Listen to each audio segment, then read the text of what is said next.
Sie wurde als Amerikas erste weibliche Serienmörderin bezeichnet.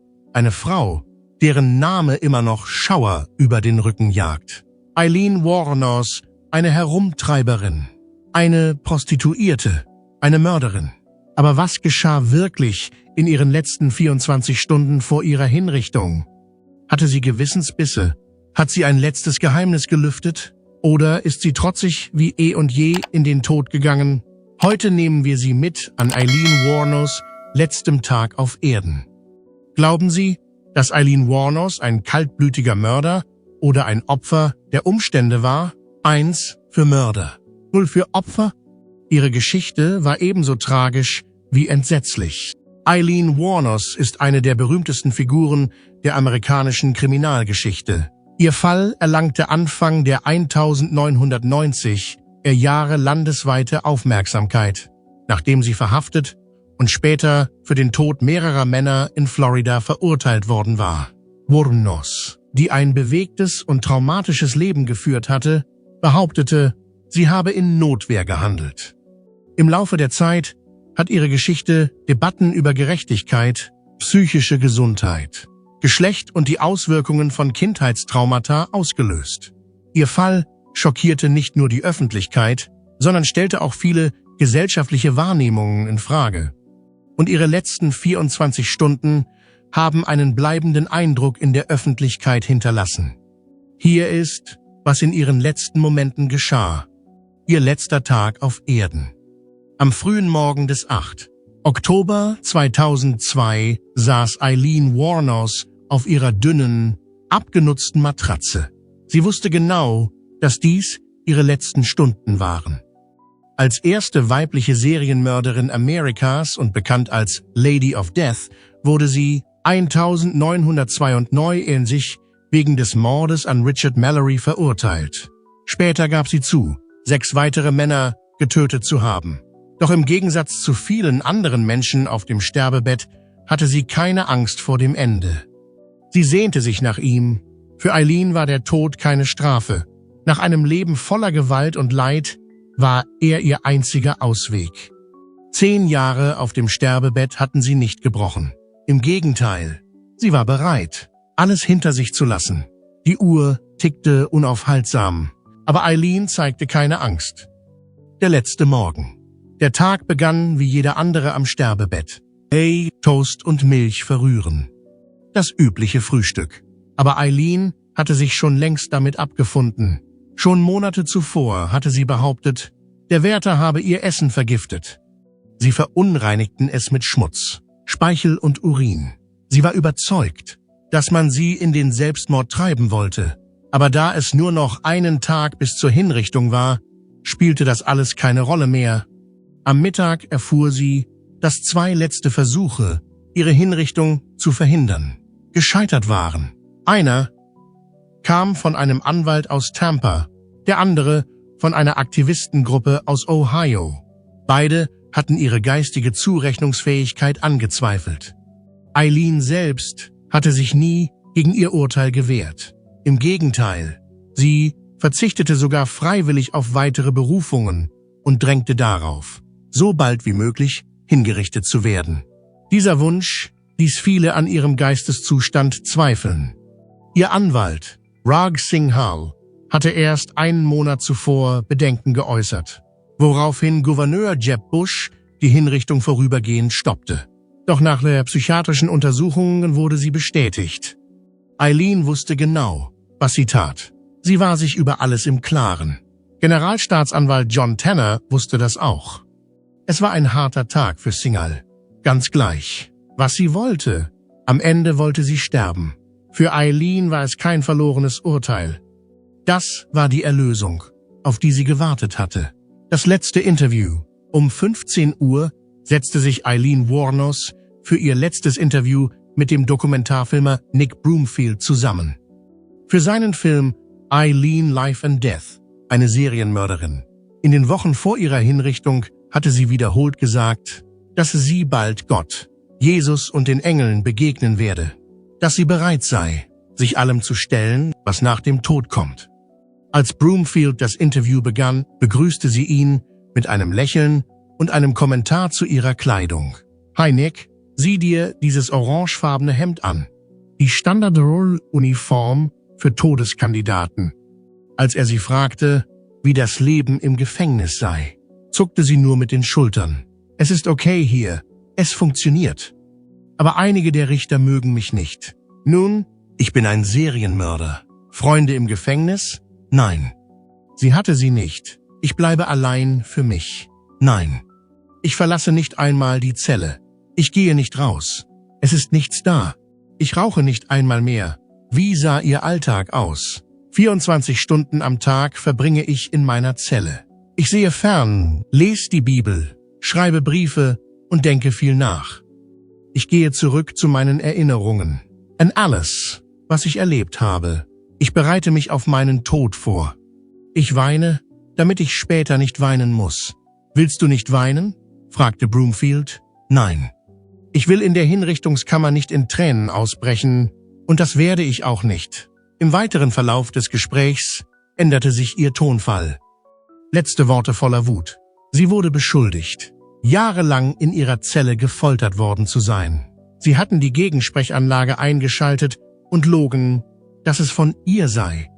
Im Jahr 1997 setzten sie Schallwellen auf meinem Kopf ein. Sie versuchten, mich mit verseuchten Lebensmitteln zu vergiften. Ich musste alles abwaschen, um zu überleben. Ich habe es nicht einmal getan. Ich war 3 Wochen lang krank. Ich wäre fast gestorben. Dann kam die beunruhigendste Aussage des gesamten Interviews. Sie wissen, dass ich weiß, dass die Polizisten mich kannten, sobald Richard Mallory tot war. Die Fingerabdrücke waren überall. Und doch ließen sie mich weiter sterben. Sie wollten aus mir einen Serienmörder machen. Ich weiß, dass sie das wollten. Eileens Wut kochte über, als sie sich gegen Broomfield wandte. Sie haben mich sabotiert. Die Gesellschaft, die Bullen, das ganze System. Eine arme Frau wurde einfach benutzt. Für Bücher, Filme und Geld. Mit laufender Kamera spuckte sie ihre letzten Worte aus. »Danke, Gesellschaft, dass du mich ans Kreuz geschlagen hast. Okay, lass uns gehen.« Nur wenige Stunden später saß Aileen Wuornos in der Einsamkeit ihrer Zelle auf ihrem Bett. Ruhig, nachdenklich. Zum ersten Mal seit Jahren schien sie Frieden gefunden zu haben. Die rastlose, unberechenbare Frau, die den Gerichtssaal und das Gefängnis immer wieder mit Ausbrüchen füllte, war verschwunden. Jetzt herrschte nur noch Stille. Das Ende einer verzweifelten Reise. Wuornos hatte immer behauptet, sie sei aus Notwehr getötet worden. Angst vor Gewalt und Missbrauch. Später wiederholte sie ihre Aussagen. Sie wollte Frieden mit Gott schließen. Ich hasse das menschliche Leben. Ich würde es wieder tun. 10 Jahre auf dem Sterbebett. Der Tod war keine Strafe mehr für sie. Er war die Erlösung, auf die sie gewartet hatte. Das bedeutete jedoch nicht, dass sie sich mit ihrem Leben im Gefängnis abgefunden hatte. Sie beklagte sich über entwürdigende Leibesvisitationen, zu enge Handschellen, ständige Fensterkontrollen und schlechtes Essen. Auch die Beamten machten ihr das Leben schwer, zumindest behauptete sie das. Sie sprach von Mobbing, absichtlichen Provokationen und psychologischer Folter.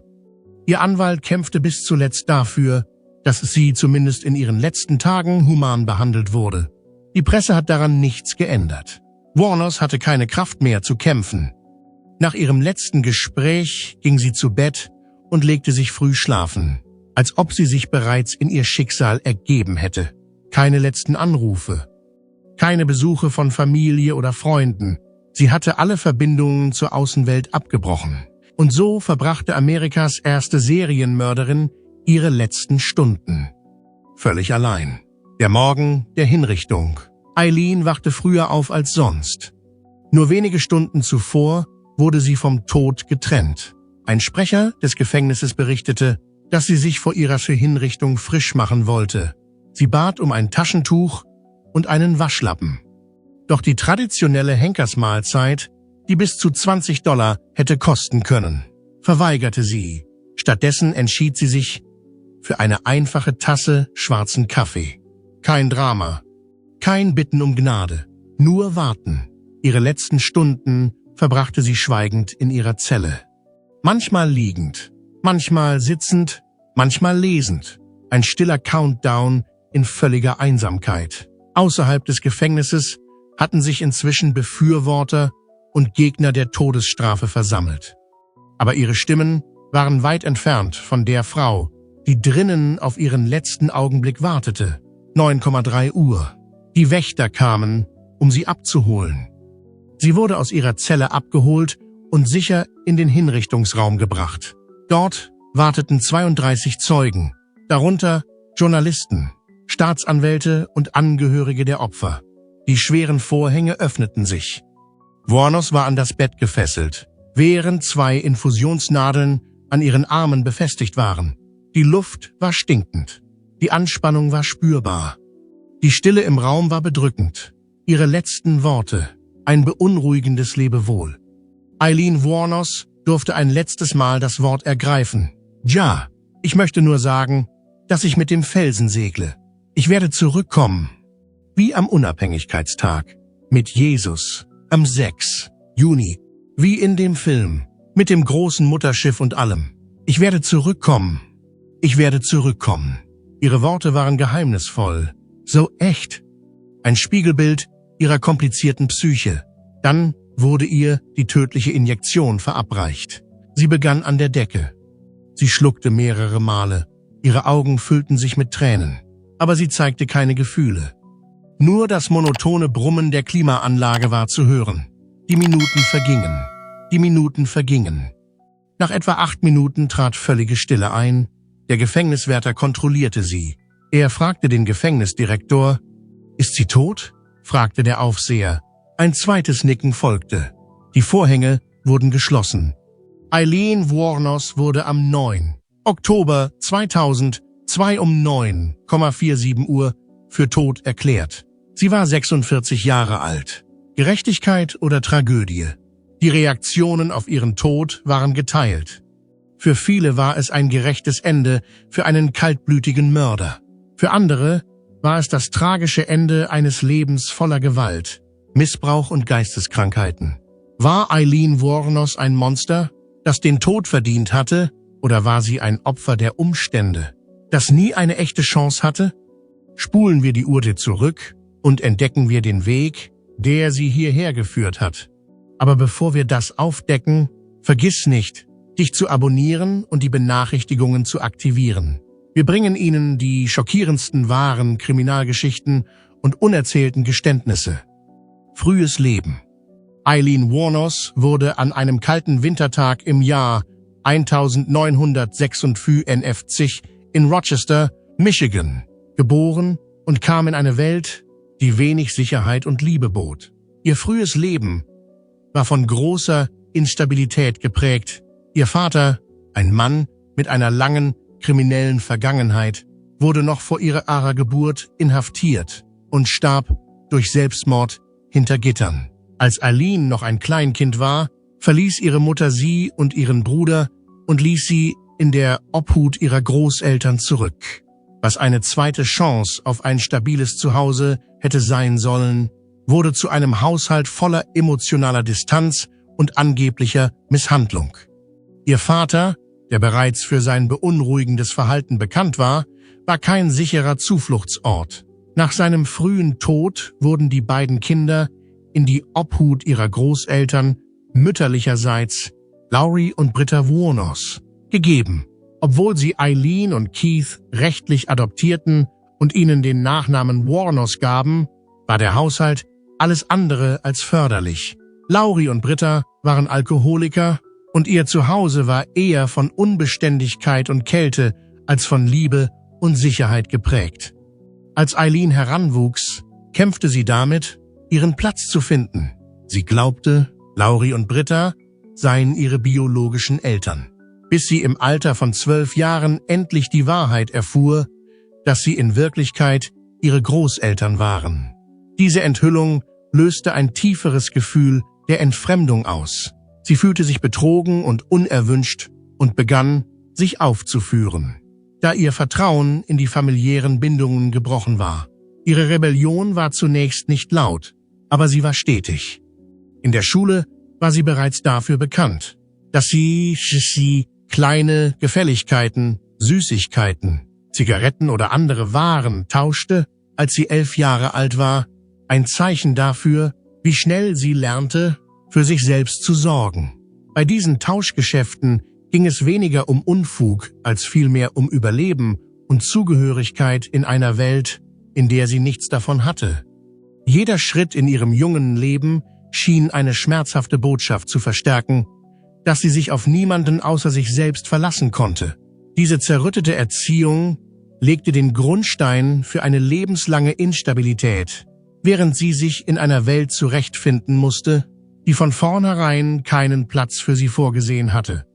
Als sie in die Pubertät kam, kämpfte Eileen bereits ums Überleben. Ihre Tage verbrachte sie damit, Wärme zu finden, sowohl im wörtlichen Sinne als auch emotional in einer Welt, die entschlossen schien, sie auszusperren. Sie begann, Zeit in den Wäldern und auf der Straße zu verbringen und war oft auf Fremde angewiesen, um Schutz und grundlegende Bedürfnisse zu finden. Die Schule wurde zu einer fernen Erinnerung. Im Alter von 14 Jahren brachte sie ein Kind zur Welt, das sofort zur Adoption freigegeben wurde. Und bald darauf war sie gezwungen, das Haus ihrer Großeltern zu verlassen. Allein, jung und ohne jegliches Unterstützungssystem, zog Eileen zwischen den Städten umher, schlief oft im Freien, nahm Gelegenheitsjobs an und war auf schnelle Verbindungen angewiesen. Um Geld oder Essen zu bekommen, die Grenze zwischen Überleben und durch die Maschen fallen wurde mit jedem Jahr schmaler. Ihre frühen Beziehungen waren flüchtig und oft von Entbehrungen geprägt, sodass sie sich zunehmend isoliert fühlte. Das Leben am Rande der Gesellschaft lehrte sie, hart zu sein, aber es machte sie auch vorsichtig und ließ sie immer mit dem Schlimmsten rechnen. Die Saat des Traumas und der Verlassenheit, die schon früh in Eileens Leben gepflanzt wurde, wuchs weiter, als sie erwachsen wurde.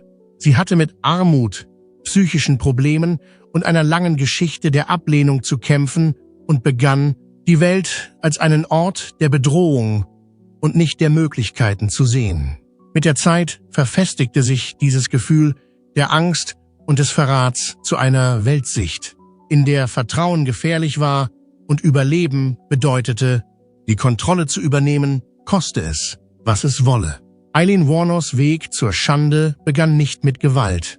Er begann mit einer Kindheit, in der Freundlichkeit Mangelware war und die Lektionen, die man lernte, bestanden oft darin, sich selbst zu schützen, bevor jemand anderes Schaden anrichten konnte. Erwachsensein.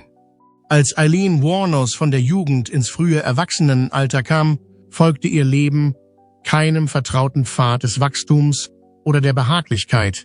Es war ein langsamer Abstieg in immer größere Instabilität, geprägt von Vernachlässigung, Verrat und emotionaler Isolation. Als sie im späten Teenageralter war, war sie völlig auf sich allein gestellt und lebte in verlassenen Fahrzeugen, in Wäldern oder wo immer sie vorübergehend Unterschlupf finden konnte. Die Straßen wurden ihr Schlachtfeld und ihr Klassenzimmer zugleich. Ohne festes Einkommen, formale Ausbildung oder ein Unterstützungssystem wandte sie sich der Sexarbeit zu, um zu überleben. Eine Entscheidung, die nicht aus freien Stücken, sondern aus der Not heraus getroffen wurde.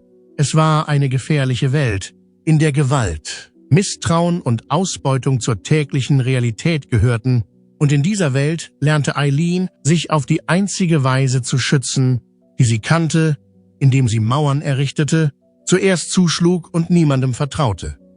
In diesen frühen Erwachsenenjahren waren ihre Interaktionen mit Menschen oft kurz und transaktional.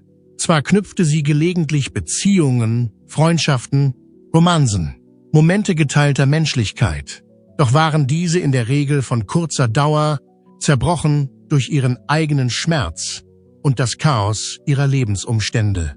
Die emotionalen Wunden aus ihrer Jugend waren nie verheilt. Stattdessen schwelten sie still unter der Oberfläche und wurden mit jedem Verrat, jeder Grausamkeit und jeder Erinnerung daran, dass sie, die nicht dazugehörte, komplexer und rauer. Manchmal sprach sie von ihrer Sehnsucht nach einem stabilen Leben, einem Partner, sogar einer Familie. Aber diese Hoffnung wurde ständig von der Realität untergraben. Sie wurde oft wegen Bagatelldelikten verhaftet und wanderte immer wieder in Gefängnisse und Gerichtssäle, wo sie eher als Problem denn als Mensch behandelt wurde. Während dieser Zeit wurde Aileen Wuornos zunehmend distanziert und misstrauisch gegenüber anderen. Im Alter von 15 Jahren brachte sie ein Kind zur Welt, das sie später zur Adoption freigab. Der Verlust ihres Bruders Keith, der eine der wenigen Konstanten in ihrem Leben gewesen war, traf sie tief. Sie kämpfte mit ihrem Kummer und ihrer Instabilität und begann ein ruheloses Leben, in dem sie sich mit allen Mitteln durchschlug, um zu überleben. Ihre Verwicklung in Diebstähle, Auseinandersetzungen auf öffentlichen Plätzen und Auseinandersetzungen mit dem Gesetz häuften sich und führten sie schließlich nach Florida. Dort heiratete sie kurzzeitig einen älteren, wohlhabenden Mann namens Louis Fell. Die Ehe war jedoch nur von kurzer Dauer, da es immer wieder zu Konflikten und Missverständnissen zwischen den beiden kam. Nach der Trennung fand sich Aileen erneut ohne festen Wohnsitz wieder und führte ein von Unsicherheit geprägtes Leben fort. Die Jahre haben sie abgehärtet, nicht weil es ihr an der Fähigkeit fehlte, sich zu sorgen, sondern weil zu viel Sorge in einer Welt, die sich nicht um sie kümmerte, zu einer Belastung geworden war. Wut begann die Trauer zu ersetzen. Defensivität trat an die Stelle von Verletzlichkeit. Und wenn sie verletzt wurde, körperlich, emotional, psychisch, gab es niemanden, der sie verteidigte. Niemanden, der sich für sie einsetzte. Niemanden, der sie daran erinnerte, dass sie mehr war als die schlimmsten Momente in ihrem Leben. Ihre Geschichte wurde zu einer Geschichte des Überlebens um jeden Preis. Und diese Denkweise führte sie schließlich auf einen unumkehrbaren Weg. Im Laufe der Jahre wurde Aileen Wuornos nicht plötzlich zu einer neuen Person, sondern zu einer noch extremeren Version der Person, zu der sie die ganze Zeit gezwungen worden war. Ihre Entscheidungen, die durch Trauma, Angst und tiefe psychologische Wunden geprägt waren, begannen sich zu überschlagen. Sie wurde nicht in die Gewalt hineingeboren, sie wurde langsam von ihr geformt. Eine schmerzhafte Schicht nach der anderen, bis sie die einzige Sprache wurde, die sie kannte. 1946 lernte sie Tyria Moore in einer Bar kennen, in der sich viele Mitglieder der LGBTQ+-Community trafen. Die beiden wurden schnell enge Freundinnen und zogen zusammen. Aileen arbeitete weiter am Straßenrand, um die beiden zu unterstützen. Und sie wohnten in einem bescheidenen Motel in der Nähe der Autobahn.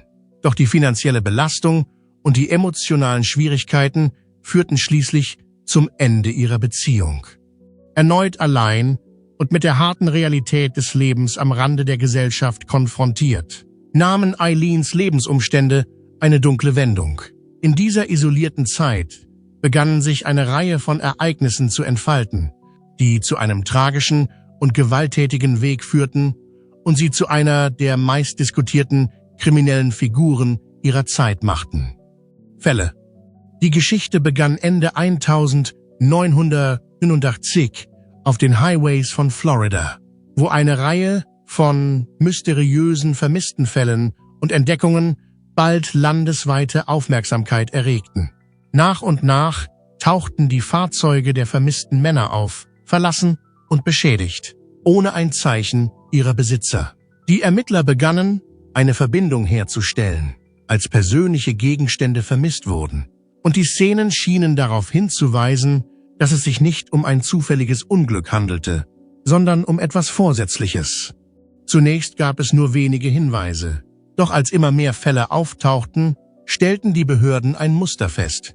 Jede vermisste Person war zuletzt allein auf abgelegenen Autobahnabschnitten gesehen worden. In einigen Fällen erinnerten sich Zeugen, sie mit einer blonden Frau gesehen zu haben. Schließlich wurde ein Phantombild erstellt und in Umlauf gebracht. Das Bild löste Hinweise aus dem ganzen Bundesstaat aus. Und langsam entstand ein klareres Bild. In der Zwischenzeit versuchten Aileen Wuornos und ihre Begleiterin, Tyria Moore, unter dem Radar zu bleiben. Sie zogen von Motel zu Motel, verpfändeten Gegenstände, die Verdacht erregten, und tauchten auf Überwachungskameras auf. Als eines der Autos der vermissten Männer gefunden und zu einem Pfandleihhaus zurückverfolgt wurde, entdeckten die Ermittler, dass Eileen die Papiere unter falschem Namen unterzeichnet hatte. Der Wendepunkt kam im Januar 1991, als Eileen in einer Bar in Volusia County in Gewahrsam genommen wurde. Tyria, die inzwischen in ihren Heimatstaat zurückgekehrt war, wurde von der Polizei kontaktiert und erklärte sich bereit, bei den Ermittlungen zu kooperieren. Sie sprach mehrmals mit Eileen und ermutigte sie, ehrlich über das Geschehene zu sprechen. Schließlich gab Eileen eine vollständige Erklärung ab, in der sie eine Reihe von Vorfällen beschrieb, bei denen sie behauptete, in Selbstverteidigung gehandelt zu haben. Sie sagte, sie habe um ihre Sicherheit gefürchtet und das Gefühl gehabt, keine andere Wahl zu haben. Dennoch erhoben die Behörden Anklage, weil sie davon überzeugt waren, dass die Fälle nach einem anderen Muster abliefen als dem, das sie beschrieben hatte. Im Jahr 1992 stand Eileen Wuornos wegen eines der Fälle vor Gericht, in den ein Mann namens Richard Mallory verwickelt war. Der Gerichtssaal war mit Medienvertretern gefüllt und die Öffentlichkeit verfolgte das Verfahren aufmerksam. Eileens eigene Worte, die bei Verhören aufgezeichnet wurden, wurden gegen sie verwendet. Die Staatsanwaltschaft zeichnete ein Bild von kalkulierten Taten, während die Verteidigung versuchte, eine Frau darzustellen, die durch ein Leben voller Entbehrungen, Verlassenheit und Angst geprägt war. Die Geschworenen berieten sich nur kurz, bevor sie ein Urteil fällten. Eileen Wuornos wurde für schuldig befunden. In den folgenden Monaten wurde sie in mehreren weiteren Fällen vor Gericht gestellt und verurteilt, die alle mit demselben Ergebnis endeten. Ihre Geschichte wurde zum Gegenstand heftiger Debatten. Einige sahen in ihr ein Symbol für ein kaputtes System, während andere ihre Taten als kalt und unverzeihlich ansahen. Doch unabhängig von der Perspektive war eines klar: Ihr Leben und die Ereignisse, die es begleiteten, würden einen bleibenden Eindruck im öffentlichen Bewusstsein hinterlassen und Fragen über Gerechtigkeit, Trauma und die Gründe für einen solch tragischen Weg aufwerfen. Untersuchen Sie. Damals gelang den Ermittlern ein Durchbruch, als sie die am Tatort gefundenen Fingerabdrücke einer Frau zuordnen konnten, die später als Eileen Wuornos identifiziert wurde. Sie wurde vor einer Bar in Florida in Gewahrsam genommen.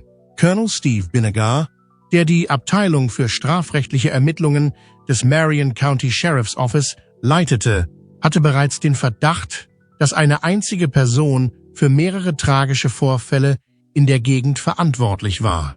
Seinem Team fielen Ähnlichkeiten in den Fällen auf, unter anderem die Verwendung der gleichen Art von Tatmitteln.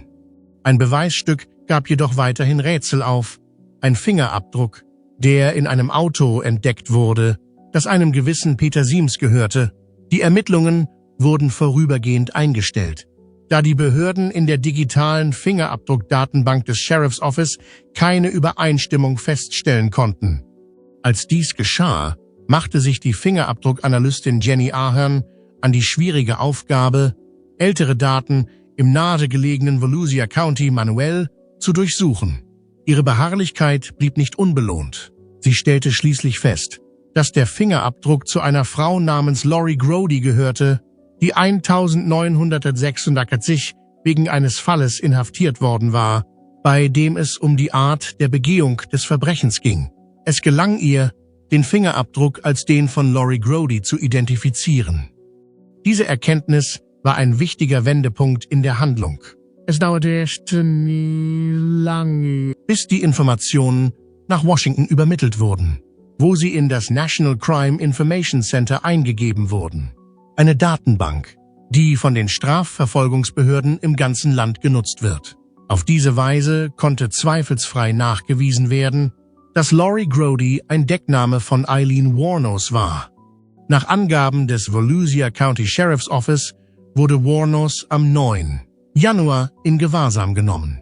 Tyria Moore, die zuvor mit Wuornos zusammengearbeitet hatte, wurde am darauffolgenden Tag ebenfalls von der Polizei in Pennsylvania zu einem Verhör in Gewahrsam genommen. Diese Verhaftungen führten schließlich zu einem vollständigen Prozess und zu weiteren Erkenntnissen über den Fall, was eine bedeutende Entwicklung in einer der wichtigsten strafrechtlichen Ermittlungen der frühen 1990er Jahre darstellte. Versuch. Als Aileen Wuornos Anfang Januar 1991 in Gewahrsam genommen wurde, wurde sie von den Strafverfolgungsbehörden ausgiebig verhört und entschloss sich schließlich nach mehreren Tagen zu einer umfassenden Aussage, in der sie die Geschehnisse beschrieb. Sie gestand öffentlich ihre Rolle in einer Reihe von Vorfällen, die am 16. Januar 1991 den Bundesstaat Florida erschüttert hatten. Diese Taten hatten den Staat in Schrecken versetzt. Der Beginn ihres Prozesses war am 14. Januar 1992, also etwa ein Jahr später. Die Ermittlungen zogen sich über 13 Tage hin und erregten große Aufmerksamkeit in den Medien. Das Interesse der Öffentlichkeit konzentrierte sich auf den merkwürdigen und äußerst beunruhigenden Aspekt des Falles. Der Gerichtssaal war erfüllt von der Stimme der Staatsanwaltschaft und der Verteidigung, die ihre jeweiligen Fälle vortrugen. Die Staatsanwaltschaft legte ein vorsätzliches Verhaltensmuster dar. Während die Verteidigung Aileens komplizierte persönliche Vergangenheit hervorhob, die durch ein tiefes Trauma und lang anhaltende emotionale Probleme geprägt war. Fachleute aus dem Bereich der psychischen Gesundheit wurden hinzugezogen, um Aileens psychologischen Zustand zu beurteilen. Mehrere von ihnen sagten aus, dass sie mit erheblichen psychischen Problemen zu kämpfen hatte, die mit Sicherheit sowohl ihre Handlungen als auch ihre Sicht auf die Welt beeinflusst hatten. Trotzdem brauchten die Geschworenen kaum 2 Stunden, um zu einem Urteil zu kommen, das einstimmig angenommen wurde. In Anbetracht der Tatsache, dass Aileen Wuornos für schuldig befunden wurde, stimmte das Gericht dem Vorschlag zu, sie zum Tode zu verurteilen. Im Laufe der folgenden Monate wurde Aileen weiteren Gerichtsverfahren unterzogen, die mit anderen Fällen in Verbindung standen. Am Ende wurde festgestellt, dass sie für den Tod von Walter Gino Antonio, Dick Humphreys, Troy Burress, David Spears und Charles Cascadden verantwortlich war. Infolge der Tatsache, dass sie in jedem dieser Fälle die gleiche Strafe erhielt wie im ersten Prozess, wurden mehrere Urteile verhängt. Die Hinrichtung von Aileen Wuornos fand am 9. Oktober 2002 in einem Gefängnis in Broward County, Florida, statt. Dies geschah nach mehreren Berufungen und jahrelangen juristischen Auseinandersetzungen. Die angewandte Methode war ein anerkanntes Verfahren für die Vollstreckung der Todesstrafe in diesem Bundesstaat. Sie war erst die zweite Frau in Florida, der in diesem Zeitraum die Todesstrafe drohte, was ihren Fall historisch bemerkenswert macht. Im Jahr 1976, als die entsprechenden Gesetze wieder eingeführt wurden, war sie die 10. Frau in den Vereinigten Staaten, die diese Strafe erhielt. Ihr Fall wurde historisch bedeutsam, da sie ihr Urteil verkündete. Das Leben von Aileen, ihre Taten und die Ereignisse, die sich nach ihrem Tod zugetragen haben, regen weiterhin Diskussionen über psychische Gesundheit, Gerechtigkeit und die Behandlung von Menschen an, die ein Langzeittrauma erlitten haben. Es gibt eine Vielzahl von Perspektiven auf ihre Geschichte, die in Dokumentationen, Romanen und Filmen untersucht wurden. Manche sehen in ihr ein Symbol für ein gescheitertes Gesellschaftssystem, andere konzentrieren sich auf die Schwere ihrer Taten und die Folgen, die sie nach sich gezogen haben. Motiv: Aileen Wuornos Taten waren nicht nur durch eine Karriere voller grausamer Folterungen motiviert, sondern auch durch tiefgreifende emotionale Qualen in ihrem Leben. Ihre Geschichte war voll von schwierigen Ereignissen, die meisten davon in Verbindung mit gewalttätigen Beziehungen und anhaltenden Widrigkeiten. Laut ihrem eigenen Bericht hatte sie ein überwältigendes Gefühl der Wut und den starken Wunsch, sich gegen die Brutalität zu wehren, der sie ihr ganzes Leben lang ausgesetzt war. Während der Zeit, in der Wuornos auf den Straßen Floridas arbeitete, begegnete sie einer Reihe von Personen, die sie für verschiedene Aufgaben engagierten. Bei diesen Begegnungen habe sie gehandelt, um sich zu verteidigen, da sie befürchtete, dass diese Personen ihr Schaden zufügen wollten. Sie argumentierte, dass sie aus Angst und dem Bedürfnis zu überleben gehandelt habe, und sie gab an, dass jeder Vorfall eine Reaktion auf eine wahrgenommene Bedrohung war. Sie tat dies, weil sie glaubte, dass sie in Gefahr war. Im Gegensatz zu den meisten Frauen, die an vergleichbaren Straftaten beteiligt waren, hat Wuornos keine verdeckten oder indirekten Methoden angewandt. Vielmehr wandte sie eine Begehungsweise an, die statistisch gesehen eher bei männlichen Tätern in vergleichbaren Situationen zu beobachten ist. Damit hat sie sich von den Mustern unterschieden, die üblicherweise bei weiblichen Tätern zu beobachten sind, die in der Regel weniger aggressiv vorgehen. Es ist bezeichnend für die Intensität der Momente, in denen diese Handlungen stattfanden, dass die Personen, die infolge dieser Interaktionen ihr Leben verloren, häufig mehr als einmal verletzt wurden. Wuornos behauptete, dass ihre Taten aus einem Gefühl der Selbstverteidigung heraus erfolgten und in ihrer persönlichen Leidens- und Überlebensgeschichte begründet waren, obwohl die vollständige Realität des Geschehens in jedem Fall noch umstritten ist. Ihre Situation warf viele Fragen zu Themen wie Trauma, Gerechtigkeit und den Auswirkungen von Missbrauch auf, die ein Leben lang andauern. Seitdem wurde der Fall ausgiebig erforscht und analysiert. Nicht nur im Bereich des Rechts, sondern auch in der Populärkultur, um zu veranschaulichen, wie die Vergangenheit eines Menschen verheerende und irreparable Auswirkungen auf seinen Lebensweg haben kann. Die Wirkung. Der Fall Aileen Wuornos hatte damals massive Auswirkungen, gesellschaftlich, rechtlich und kulturell. Als die Nachricht von ihrer Verhaftung die Runde machte, war die Öffentlichkeit fassungslos. Nicht nur wegen der Schwere ihrer Taten, sondern auch, weil sie nicht dem typischen Bild von jemandem entsprach, der in eine solche Reihe von Gewalttaten verwickelt ist. Eine Frau, die es auf Autobahnen auf Männer abgesehen hat, war fast unbekannt. Vor allem, wenn sie so direkt vorging. Die Vorstellung von einer weiblichen Serientäterin, noch dazu mit einer so komplexen, tragischen Vorgeschichte, erregte die Aufmerksamkeit der Öffentlichkeit wie nur wenige andere Fälle zuvor. Die Medien machten sie schnell zu einem nationalen Spektakel. Ihr Gesicht war in jeder Zeitung zu sehen. Ihre Geschichte wurde in Sondersendungen zur besten Sendezeit ausgestrahlt und in Talkshows erörtert. Einige stellten sie als Monster dar, andere als ein Opfer jahrelanger Grausamkeit und Vernachlässigung. Die Tatsache, dass sie so lange am Rande der Gesellschaft gelebt und Vernachlässigung, Armut und wiederholte Misshandlungen erlebt hatte, verstärkte die Faszination der Öffentlichkeit noch. War sie ein Produkt ihrer Umgebung oder einfach von Anfang an gefährlich? Das waren die Fragen, die sich die Menschen immer wieder stellten. Ihr Prozess hat das Rampenlicht nur noch verstärkt. Der Verlauf des Gerichtsverfahrens wurde von der ganzen Welt aufmerksam verfolgt. Die juristischen Argumente, die Aussagen von Experten über ihren geistigen Zustand und ihre eigenen Interviews machten im ganzen Land Schlagzeilen. Befürworter der psychischen Gesundheit, der Justizreform und der Frauenrechte meldeten sich zu Wort. Einige argumentierten, sie habe nie die Hilfe erhalten, die sie gebraucht hätte. Andere bestanden darauf, dass ihre Taten nicht zu entschuldigen seien. Kulturell hat ihre Geschichte ein bleibendes Vermächtnis hinterlassen. Sie inspirierte unzählige Dokumentationen, Bücher und sogar Hollywood-Filme.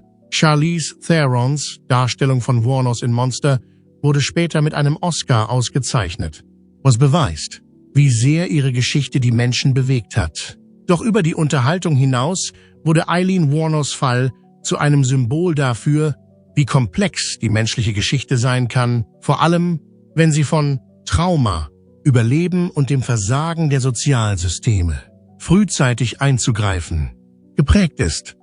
Letztendlich hat ihre Geschichte nicht nur Schlagzeilen gemacht, sondern auch Gespräche ausgelöst.